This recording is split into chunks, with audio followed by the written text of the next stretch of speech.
Tonight we have Carl Brown, longtime resident of the Oley Valley, longtime volunteer of the Oley Fair, and owner of Brown's Feed Mill in Fleetwood. Was a vendor for many years. Would like to share some of his experiences as a kid at the Oley Fair.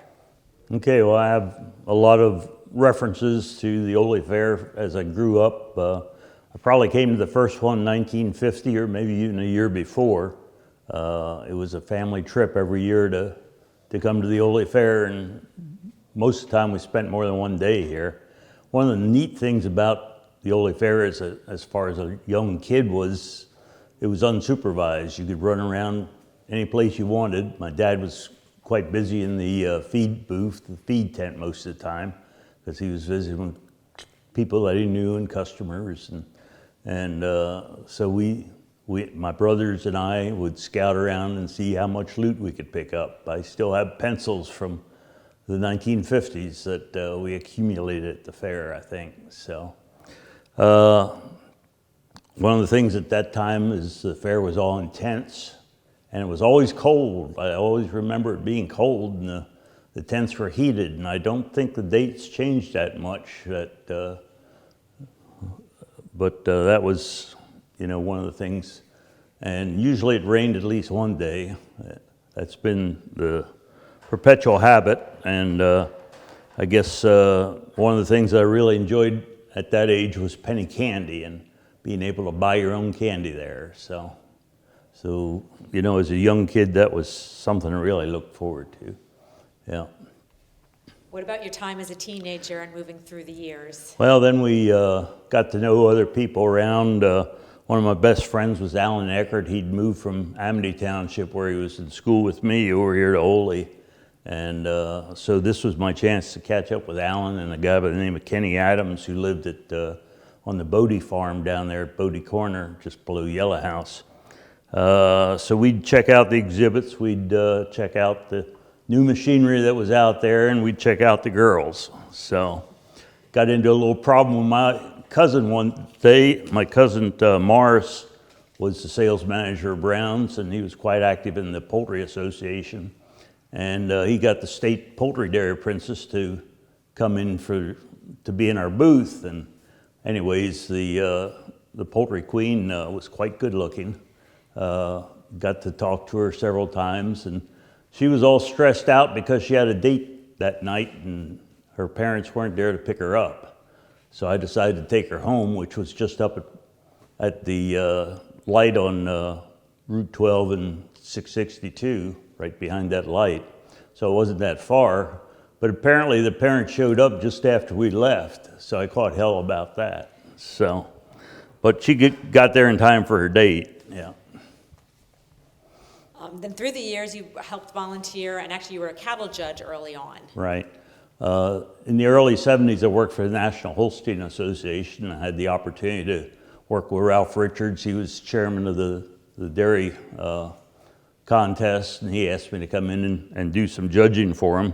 And it was an impressive dairy show. When you judge a lot of small fairs, usually it can find one or two real good animals to clamp onto, and the rest you just sorted towards the bottom. But in this particular fair and show, we always had good cattle, top cattlemen in this area.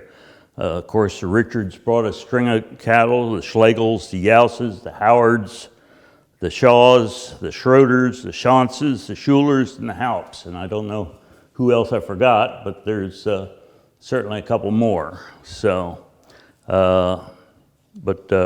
we had some good cattle to judge there, and it turned out to be, a fun fair to judge. How did that evolve then into the starting of the dairy management for the kids? Yeah, well, this traces back to 1980 when I returned to work for Brown's. I'd been down in Virginia and finished up my PhD degree and was teaching down there. And my uncle had to retire from Fleetwood, and just a correction, I'm one of the owners of Brown's, not the owner. But my son is involved also, so he's the sixth generation of Brown's coming along. When I came back, Ralph was looking to retire, so I moved into the cattle superintendent job, and took that from 1980 to about 2015. And then I was also involved in setting up our commercial exhibit, because Brown's always had an exhibit from the first fair on, as far as I know, up until about 2015. In looking at the activities of the fair, the FFA always had a cattle judging contest the day after the dairy show. And a lot of the kids had no idea what they were doing, judging cattle, or why they were doing it. So I worked with that for a couple of years, and then we decided to try to do something different.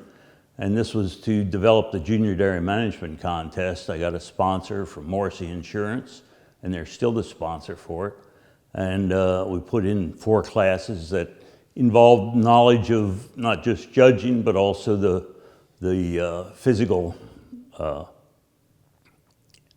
identification of the physical areas of a cow, the shoulders, the hips, the udder, etc., and the evaluation of breeds, understanding why there's a difference between breeds, a little bit about hands-on nutrition. We had some forages for them to identify and judge, and also still had a judging class just to give them opportunity to do that. And as far as I know, we were the first fair to have that kind of a contest. Now, we were running a similar, more extensive contest at the state level at the All-American Dairy Show for a couple of years before we did our junior management contest here, but the two kind of paralleled each other. Do you have any special memories from all your years at the fair? Are there any particular special memories? I know you shared some of them as a kid that stand out to you. Well, I spent a lot of time sitting in the exhibit building as a commercial exhibitor. Brown's exhibited from about 1980 to, or I was responsible for the Brown's exhibit from about 1980 to 2018 or so. And it was a great place originally to meet and demonstrate new feeds and new ideas and talk about new seeds that are coming down the pike. It's also a good place to learn the problems that your customers were having, because a lot of times they have time to talk to you about it at the fair that they didn't say anything while you were on the farm. I enjoyed designing exhibits, and occasionally we'd have one good enough to win the first place in the commercial exhibit area. But it was getting harder and harder to justify the expense, because we normally need at least 2 and most of the time 3 people there all day, every day for 3 days. And we were getting to the point that we were mostly a wholesale company rather than a retail. And the retail customers that came by didn't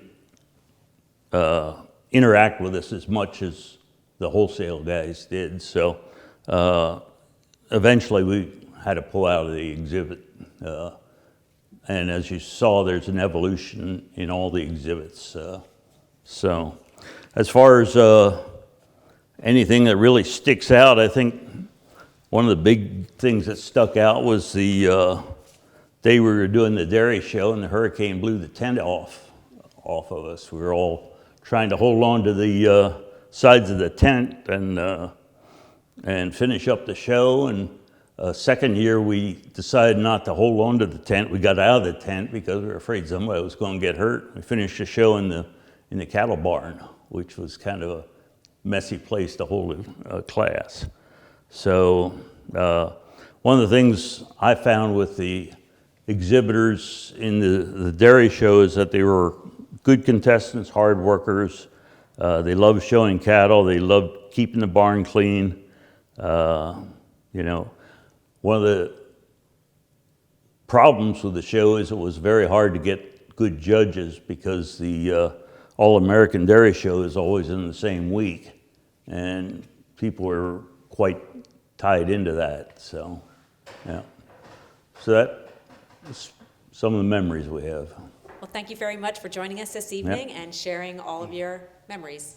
Just one real quick thing. Was Brown's always in the commercial exhibit building, or were you outside and moved inside? We were Actually, inside most of the time. Oh, excuse me. We were in the commercial building most of the time. The last couple of years, we've moved back outside for various reasons. One of them being that we wanted to bring in some wood heaters and coal heaters from the fuel division. So. And you mentioned about going around and collecting from various things from other exhibitors. Do you remember what Browns had given away years ago? Oh, pencils. I still have lots of pencils. Pencils with erasers, rulers, pens, yeah. Were there any other novelty items that you collected from any other vendors that stick in your mind? Not right offhand, no. Yeah. Well, thank you for joining this evening and sharing all those Glad to wonderful do it. memories. Enjoy the fair.